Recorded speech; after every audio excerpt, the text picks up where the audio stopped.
아담 이래에 모든 인류는 죄 아래에 있게 되고 그 죄값을 지불하게 되었으며 지옥 형벌을 피할 수 없는 그러한 인간의 운명이 되어버렸습니다.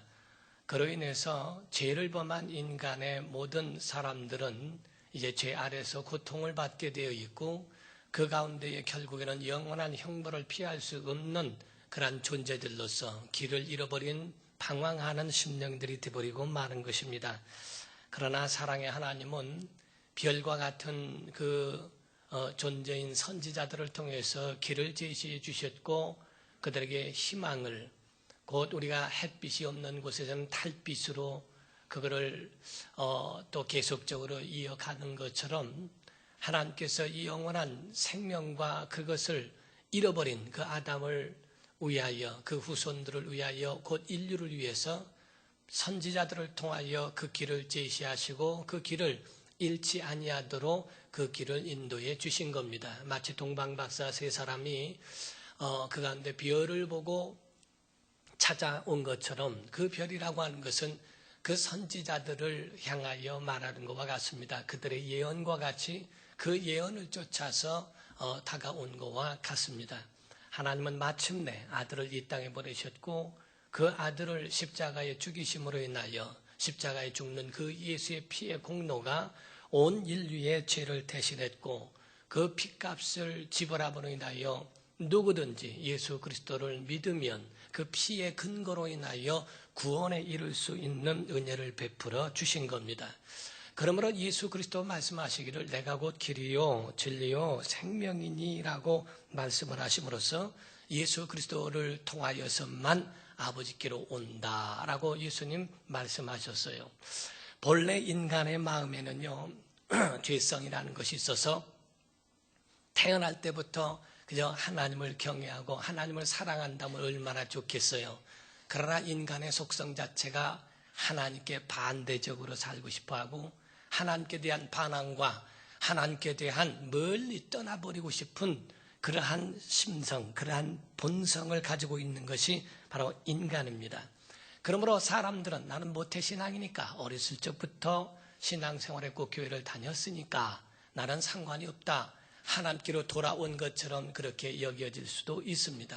나는 목사 아들이니까 또는 장로 아들이니까 나는 집사님의 아들이고 몇 대째 내려오는 가정의 그러한 자녀들이니까 상관없겠지라고 생각할지 몰라도 우리의 본성은 끝없이 하나님을 떠나려고 하는 본성이 있어요. 그러므로 우리의 믿음은 자꾸 하나님께로 돌아가는 겁니다. 로마서 7장에 보면은 바울은 고백하며 자기의 심령을 무엇라고 고백을 합니까? 오란 나는 곤고한 사람이라고 말합니다. 그같이 많은 능력을 갖고 있고 많은 사랑받고 많은 이적을 행하고 많은 사람들의 병을 고치고 죽은 자도 살리는 역사를 일으키기까지 했던 사도 바울이라도 자기 속에서 싸운다라고 되어 있어요. 죄의 속성과 바로 영으로 살고자 하는 믿음이 둘이가 격투하고 있는 그런 각주장이라고 하는 것을 이야기합니다. 그러므로 내 영이 이기겠는가 아니면 내 육이 이기겠는가 둘에 대하여 갈등을 하고 항상 그와 같이 힘들어하고 있는 것이 자기의 심성이요 자기의 본성이라고 이렇게 이야기합니다.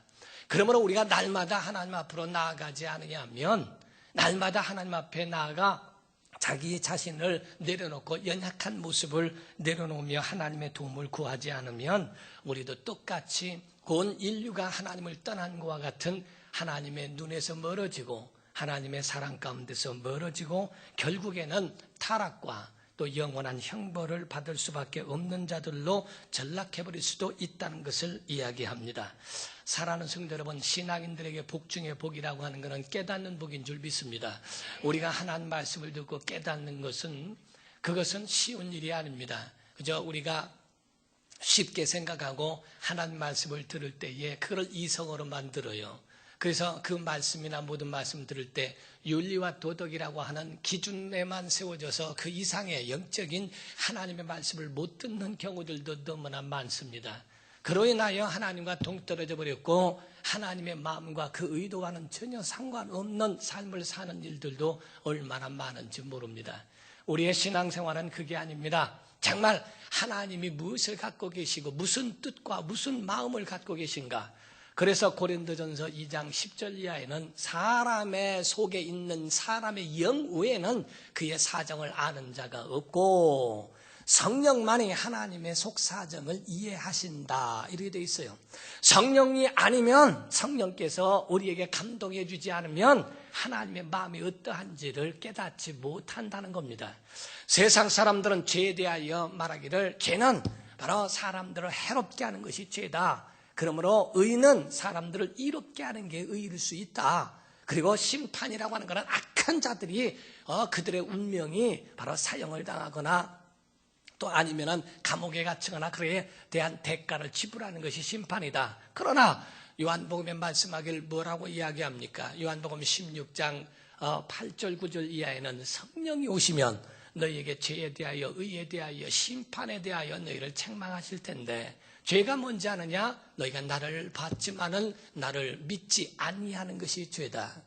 영적인 죄에 대하여 성령께서 알려주신 것은 바로 이와 같이 바로 죄에 대하라면은 너희가 바로 나를 믿지 않는 것이 죄다. 의라고 하는 것은 내가 아버지께로 가니 너희가 다시는 나를 보지 못한다. 곧 세상에는 의가 없다. 예수 그리스도 그분만 의이시다.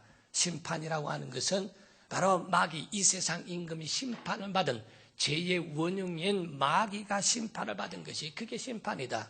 오늘날 우리가 죄에 대하여 의에 대하여 우리가 가지고 있는 그 이상을 생각하거나 그 이상을 초월하지 못합니다.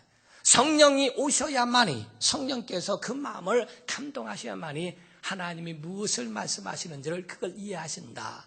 그래서 예수께서 너희가 지금은 감당하지 못하나 성령이 오시면 너희에게 장래일을 말씀하시고 너희를 진리 가운데로 인도하실 것이라고 하는 그 말씀을 하세요.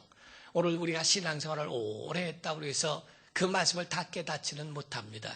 어떤 분은 말하기를 내가 머리에 있었던 신앙이 가슴으로 체험화, 정말 내 가슴까지 오기까지 40년 걸렸다는 사람도 있어요. 아주 짧은 거리지만은 그것이 깨닫는 것은 그렇게 쉽게 깨달아지는 것은 아닙니다. 하나님의 말씀을 듣고 그 말씀이 우리 속에 와서 내 심령을 완전히 삶으로 변화시킬 수 있는 것, 하나님 말씀을 듣고 깨닫는 것은 굉장한 축복이요 은혜라고 하는 것을 말씀하고 있는 거예요. 우리가 평생 보이지 않고 들리지 않고 깨닫지 못하는 사람들도 없지 않아 있어요. 그러나 오늘 여러분들은 듣고 보고 또 그 말씀을 깨닫고 하나님 앞으로 돌아오는 시간 되기를 주 이름으로 축원합니다. 성경에는 탕자와 같이 우리 누가복음 15장에 보는 두 아들이 있다고 그랬죠. 한 아들이, 큰 아들이 있고 둘째 아들이 먼 길을 떠나버렸습니다. 아버지, 내게 돌아올 유산을 나에게 주소서. 그 유산은 상속받아가지고 미리 가지고 나갔습니다. 그가 돌아오고 한 그 과정을 여러분들이 성경을 본 사람들은 이해할 것입니다. 그러나 성경은 둘 다 하나님 아버지에 대한 그 뜻을 이야기하고 있는 비유일지인데 그 아버지의 마음을 모르고 있어요. 둘째 아들도 제멋대로 살기 위하여 아버지를 떠난 인생을 가르치는 것이고, 그러나 집 안에 있으면서 아버지와 함께 있으면서도 아버지의 마음을 깨닫지 못하고 돌아온 그 동생에 대하여 질투하고 그를 위하여 소를 잡고 송아지를 잡고 한 아버지의 그 배려와 그 은혜, 그에 대하여 불만을 토로하는 큰 아들도 있습니다. 그래서 나간 자식은 탕자요, 집에 있는 자식은 불효자식이라는 거예요. 둘 다 아버지의 마음을 모르고 있는 것은 마찬가지입니다. 둘째 아들은 나갔다가 돌아와 아버지의 마음을 이해하게 되었고 그걸 몸소 체험을 하게 되었고 이제 자기 자신에 대한 위치한 모든 것들을 다 내려놓고 그 앞에서 다시 새로운 삶을 시작할 수 있지만은 큰아들은 여전히 알지 못하고 아버지의 뜻을 이해하지 못하는 것과 같습니다. 오늘날 교회 안에만 교회 밖에만 핍박자가 있는 게 아닙니다. 교회 안에도 하나님을 향한 핍박자들도 있습니다. 하나님의 뜻을 이해하지 못하고 오직 내 생각과 내 마음대로 가는 건 교회 안에 핍박자예요. 교회 밖에만 핍박자가 있는 게 아니라 교회 안에도 하나님과 전혀 상관없는 똑같은 어떤 명분을 가지고 있지만은 그러나 교회 안에서도 하나님을 도전하고 있는 핍박자들이 있는 곧 탕자요 불효자식도 같이 있다는 것을 이야기하고 있어요. 사랑하는 성도 여러분, 우리는 하나님께로 돌아와야 됩니다. 성경의 말라기서에도 말씀하기를 너희가 내게로 돌아오라. 6절 이하에 하나님은 변혁지 않는 여호와로라 말씀하시며 7절 이하에 11조에 관한 말씀을 하시면서 내가 너에게 돌아오라 하였거늘 내가 돌아왔는데 왜 또 돌아오라 하는가 라고 제사장들이 말한다고 이야기되어 있어요. 하나님께로 돌아오라. 몸이 왔다고 해서 다 온 것이 아니라 10년까지 와야 한다는 거예요. 너희가 돌아와야 한다. 몸 안에 있는 몸만 이곳에 같이 있는 것이 아니고 우리의 모든 마음과 우리의 모든 것들을 가지고 돌아와야 한다는 거예요. 그러므로 그 돌아온 심령들, 그들을 하나님 기뻐하시고 그들을 살리시고 그들에게 은혜를 베푸시는 건데 돌아오지 아니한 심령들에 대해서는 하나님께서 안타까워하시고 그들을 찾는 전도자들을 통하여 그들을 찾는 것을 성경은 우리에게 이야기하고 있지 않습니까? 우리의 마음이 정말 염치 없어도 오는 겁니다. 부끄러워도 하나님 앞에 나오면 살게 돼 있습니다. 그건 내 마음이고 하나님 마음은 그게 아니라는 거예요. 탕자에게 대하여 그를 책망합니까? 아버지가 돌아온 그 둘째 아들에 대하여 너 왜 이랬느냐고 아버지가 얘기한 그 말대로 듣지 않느냐고 야단하신 것도 아니고 또 그에 대해서 책망하거나 과거에 대하여 묻지 아니하십니다. 오직 돌아온 것에 대해서만 기뻐하세요. 우린 염치 없고 창피하고 난 종의 하나입니다. 품꾼의 하나로 봐달라고 하는 것은 자기 마음이고 아버지의 마음은 그런 아들로 삼고 상속자로 삼고 그를 대를 이어갈 수 있는 자기의 아들이라고 하는 것을 아주 확인시켜주지 않습니까? 우리가 하나님 앞으로 나오는 것은 하나님의 사랑, 우리의 마음은 그와 같을지라도 아버지의 마음은 그렇지 않다는 거예요. 우리를 받아주고 우리를 이끌어주고 우리를 그의 자녀 삼아주시고 그의 자녀 되게 하신 그분의 은혜가 있다는 게요. 하나님께로 돌아온 심령들, 이런 심령들이 하나님의 은혜를 입는다는 것, 이게 축복이에요. 인간은요, 그 마음속에 죄성이라고 하는 그 죄 짓는 게 있어요. 선진들도 다 죄를 지었습니다. 아담 이후에 있는 사람들, 죄 없는 사람이 하나도 없습니다. 겉으로 지은 죄도 있고 그 마음속으로 짓는 죄도 있습니다. 다윗도 죄를 범했고 또 많은 선진들이 다 죄 가운데 있었어요. 솔로몬도 죄를 범하고 하는 그런 죄가 있죠. 사람들은요, 이렇게 아주 웃을 때는 고상하게 호호호 웃어도요. 그래도 그 속에 평상시에 좋을 때는 다 좋아요. 근데 그 마음 한번 뒤집어 놓으면요, 멸치국 끓인 것과 같아가지고 그 물이 끓기 시작하면 멸치대가리가 올라왔다 내려갔다 올라왔다 내려갔다 다 합니다. 기분 좋고 좋을 때만 선하죠. 누구라도 지위 고하를 막론하고 전부가 그 마음에 한번 휘적거리면 피가 거꾸로 솟는 게 인간입니다. 목사라고 해도 똑같습니다. 제가 어려움 당할 때 어떤 분이 글을 이렇게 어디에 기관에다 낸 글을 봤는데요. 보는 순간에 머리에 피가 거꾸로 솟는다는 게 바로 이런 거구나 라고 하는 것을 느낄 정도로 정신이 하얗고 아뜨하더라고요. 사람이 이렇게 거짓말을 해도 되는가? 제가 우리 교회 예배당 건축할 때에 성도들에게 헌금을 그렇게 강요하고 그렇게 했다는 거예요. 그러면서 저는 한쪽으로는 사치하고 그냥 막 사치에 극을 달릴 정도로 사치를 했다고. 저는 지금까지 사치를 그렇게 안 해봤어요. 그런데 그래 우리 교회에서는 제가 건축하면서 그렇게 헌금 강조를 해본 일이 없어요. 그런데 그렇게 헌금 강조를 하면서 사치에 막 극을 달리는 삶을 살았다는데 아니 받는 그것이 그게 다 똑같은데 어째서 사치에 극치를 달리는가? 그걸 보는 순간에 그냥 막 피가 막 거꾸로 솟는 게 이렇게 막 올라와요.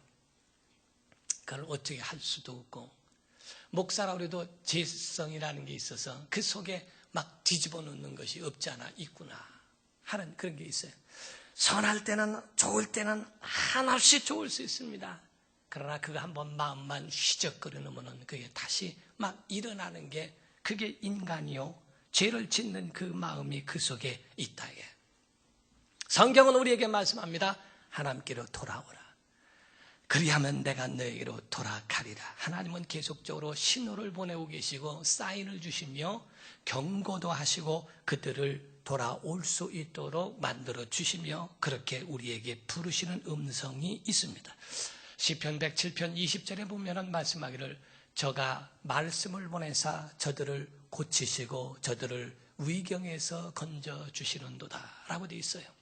말씀을 보내사 그 주의 종을 통하여 설교를 통하여 그 모든 심령을 고치시고 그 위경에서부터 건져주시도록 하나님은 계속적으로 그 마음속에 깨닫게 하시는 은혜를 베풀어 주신다고 말씀합니다. 우리의 삶 속에는요 그런 어떤 하나님의 경고가 항상 우리에게 성경을 통하여 있고 말씀을 통하여 있는 거예요. 나이아가라 폭포에 가게 되면은 그 위쪽에서 이렇게 내려오다 보면은 여기 앞으로 가지 마시오. 거긴 위험합니다라는 위험선을 지정해 놨답니다. 조금 더 내려가면 여긴 진짜 위험합니다. 여기를 넘어서게 되면 돌아올 수가 없습니다. 빨리 희전하시오. 그런데도 거기를 넘어가게 되면 폭포에서 떨어지게 된다는 거죠. 위험선이라고 하는 것이 있어요. 하나는 위험한데 여기서 빨리 돌아서라고 하고 나중에는 급박하게 위험한 지점을 이야기하고 여기서는 빨리 돌이켜 오라고 이야기합니다. 성경은 우리에게 하나님이 계속적으로 신호하고 사인을 보내시지만 그렇지 않을 때 경고하시는 겁니다. 경고하셔도 되지 않을 때는 그 후에는 심판이 그들에게 나아갈 수 있다고 하는 것을 이야기합니다. 우리가 베스트셀러가 됐던 긍정의 힘이라고 하는 책이 있어요. 그것으로 많은 사람들을 위로하고 많은 사람들에게 용기를 줬고 많은 사람들을 참으로 아주 옳은 길로 그리고 희망의 길로 인도해 주신 것은 있습니다. 그러나 죄악에 대하여서는 그 긍정이 독이 된다는 걸 아십니까? 성경의 노아 때와 같고 소돔과 고모라 때와 같도다. 그들이 그 물이 차오르기까지 깨닫지 못하더라고 성경은 말했어요. 하나님의 심판 아니야. 내가 죄를 범해도 하나님의 심판은 없을 거야. 하나님의 심판은 없을 거야. 물이 차오른다 할지라도 심판은 없을 거야 하고 결국에는 올라가 그가 죽기까지 모르더라. 긍정이라고 하는 것도 죄 가운데서 긍정이라는 것은 굉장히 위험할 수 있습니다. 성경은 우리에게 하나님께로 돌아오라. 우리에게 경고하실 때 하나님께로 돌아왔더라면 하나님께서 우리에게 말씀하실 때 빨리 그분 앞에 돌아왔더라면 살 수 있을 텐데 하는 것을 성경은 우리에게 누차 말씀하고 있는 겁니다. 어떤 사람이 11살 때에 서울에서 친구 따라서 열차를 타고 전주를 내려갔는데 거기에서 길을 잃어버렸다는 거예요. 그래서 그때에 돌아올 수가 없어서 이래저래 그 가운데에 돌아와 봤는데도 서울에 어딘지도 모르겠고 찾을 길이 없다라는 겁니다. 그래서 그 가운데에 계속적으로 구두닦기를 가면서 37년을 살았대요.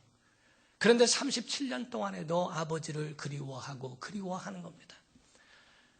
그 후에 나중에 37년 만에 그 아버지가 70세가 되었는데 그 아버지 70세가 될 때까지 그의 모든 것, 자기 돈을 다 털어가면서 전단지를 만들어 자기 아들을 찾는 것을 이야기했대요.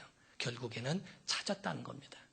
아버지의 마음이라고 하는 것은 그 아들이 마음속에 있어서 37년이 지난 가운데 있어도 그 아들을 찾고자 하는 마음, 그 아들이 잃어버린 아들에 대하여 그리워하는 아버지의 마음은 변함이 없다는 것을 이야기합니다. 하나님은 우리를 사랑하신다는 거예요. 하나님은 우리를 심판하기를 원하시는 것이 아니라는 겁니다. 성경에 보면은 지옥이라는 것은 사람을 위하여 만든 곳이 아니라는 겁니다. 지옥이라고 하는 것은 마귀를 위하여 지은 것이고 그의 사자들을 위하여 예비한 곳이라고 되어 있습니다.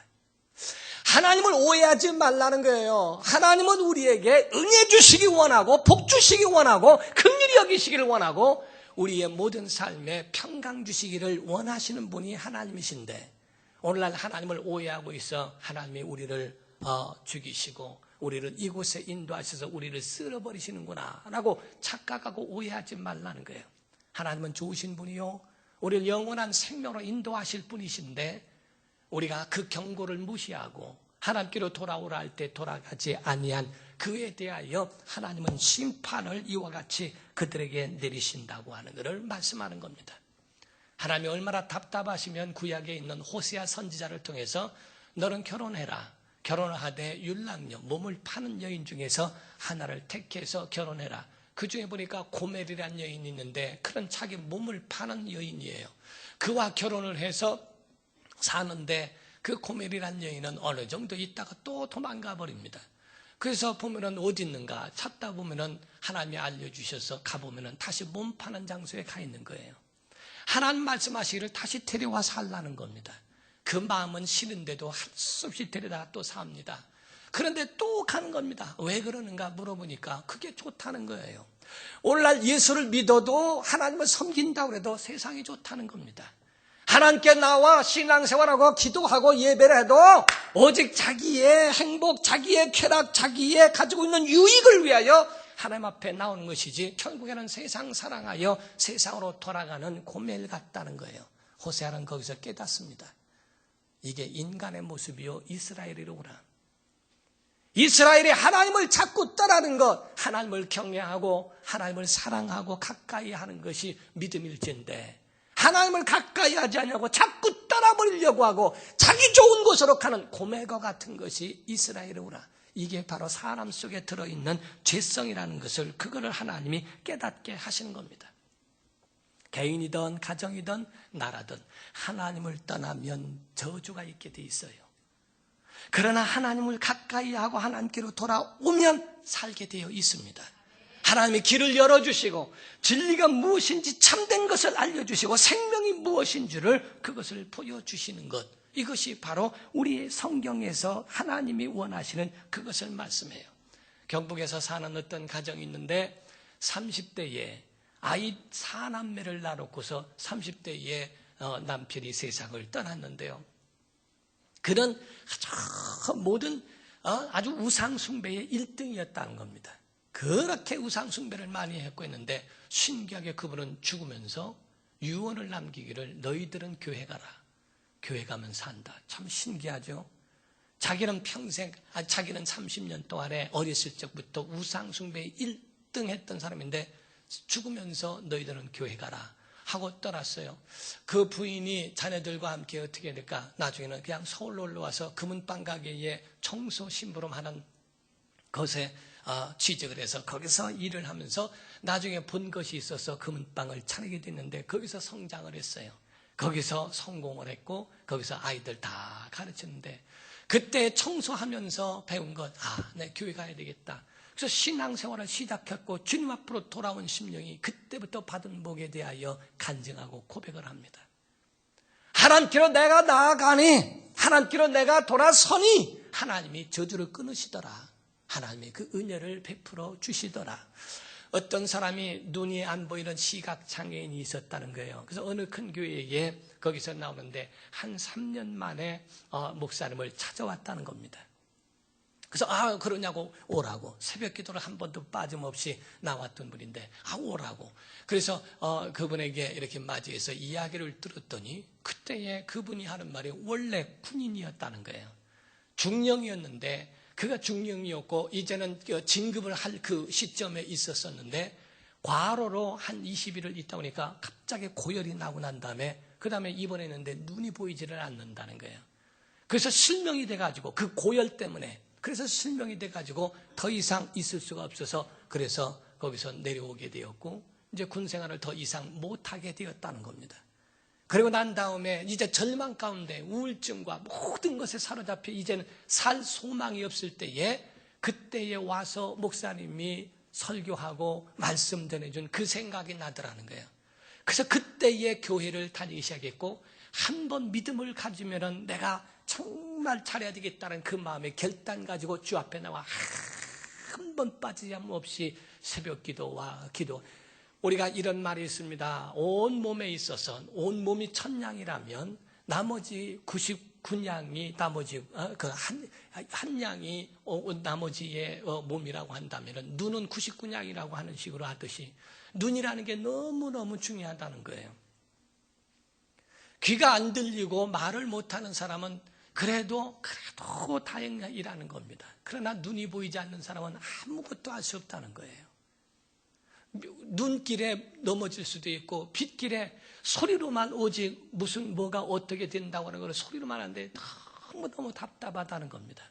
아무것도 보이지 않는 가운데 3년 동안을 교회를 새벽기도 나오면서 기도하면서 그러면서 은혜를 받고 자기 믿음을 쌓아갔다는 겁니다. 3년째 될 때 한쪽 눈이 보이기 시작한다는 거예요. 그래서 그게 너무 감사해서 글씨는 안 보이지만은 사람이 보인다는 거예요.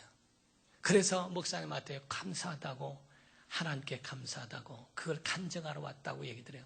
그래서 기도해주고 났는데 점차 다 보이기 시작하고 이쪽 눈도 보이기 시작하고 나중에는 미국으로 건너가서 거기서 공부하고 교수가 됐습니다. 모든 삶에 있어서 하나님께로 돌아오니까 살더라는 거예요. 하나님께로 돌아오니까 이 모든 것들이 하나님의 인도하심을 따라 살게 되더라는 거예요. 사도 바울도 마찬가지로 그의 모든 것이 자기 열심으로 살았던 인생이지만 하나님께로 돌아감으로 인하여 살게 됩니다. 핸델이라는 음악가가 있죠. 57세에 가정 파탄이 났고 우울증이 왔고 멸시천대를 받았던 사람이었습니다. 그러나 그가 금식기도하며 하나님께로 돌아갑니다. 그럴수록 더 주 앞에 나아가더니 은혜를 받고 거기에 대하여 지은 것이 메시아라고 하는 그러한 곡을 지음으로 인하여 그 소리를 들을 때에 영국 국왕이 일어나서 기립해서 박수를 해주고 한 그것을 통하여 그게 유래가 돼서 메시아의 그것이 나오기만 하면은 참 일어나는 것이 그게 유래가 돼버렸다는 거예요. 우리가 하나님께로 돌아가는 것이 얼마나 기쁨이 있고 얼마나 감사가 넘칠까. 독일이라고 하는 나라가 동서로 나눠져 있다가 그게 합해질 때에 그쪽에 있을 때에 그 사회주의 있는 거기에 있는 고위 관부가 고백한 이야기라고 합니다. 절대로 통일 못되게 그걸 가로막았다는 거예요. 언론도 막고 모든 정치적으로나 모든 것이 통일될 수 없도록 다 막았는데 그를 위하여 기도한 교회가 있었어요. 통일을 위하여 기도한 교회가 점점 늘어나기 시작하고 점점 늘어나고 결국에는 무너졌습니다. 그때 말하기를 다 막았는데 기도는 막지 못했다. 통일의 마지막은 바로 그 기도의 힘이었다고 그 사회주의에 있었던 그 고위 간부가 거기서 그거를 고백할 수밖에 없더라는 거예요. 사랑하는 성도 여러분, 요즘엔 아이들도 우울증이 옵니다. 지금 21세기에 누구에게 자녀들의 영혼을 맡기며 여러분의 가정을 누구에게 맡깁니까? 이 시대에 하나님이 보내시는 사인이에요. 롯이라고 하는 사람을 마지막으로 말씀드립니다. 롯이라고 하는 사람이 있어요. 그가 택한 곳은 소돔과 고모라였고 좋은 문화적 생활을 택하여 갔습니다. 그러다가 그때에 다른 어떤 나라에서 침공에 들어와서 완전히 소돔과 고모라가 쓰입니다. 자기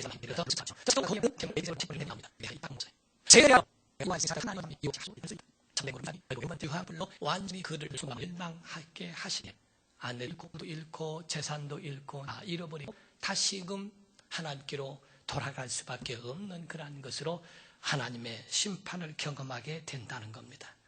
세상에는 길이 있어도 길이 아니라는 거예요. 예수만이 길이십니다. 그분만이 진리이십니다. 그분만이 생명이시니 여러분 10년 가운데 예수 안에 사는 성도 되시기를 주름으로 축원합니다. 기도하겠습니다. 이 시간에 다 같이 동성으로 기도하실 때 세상에 아무리 길이 많아도 그건 길이 아니라는 겁니다. 예수께서 말씀하신 것은 내가 곧 길이다 하는 것은 그분만 길이라는 겁니다. 원웨이입니다. 오직 그분만 길이라는 겁니다. 정말 주님을 향하여 갈 수 있도록 나와 내 자손들, 우리 교인들, 우리 성도들 주님만 향하여 가게 하여 주옵소서 하는 마음으로 아주 속으로 기도해도 좋고 오늘은 정말 통성으로 기도해도 좋습니다. 하나님의 사인을 들을 줄 알게 하시고 하나님의 경고를 우리가 들을 수 있도록 주님 귀가 열리게 하시고 우리 마음이 열리게 도와주옵소서. 다 같이 통성으로 기도하시겠습니다. 하나님 아버지, 우리의 사랑하는 모든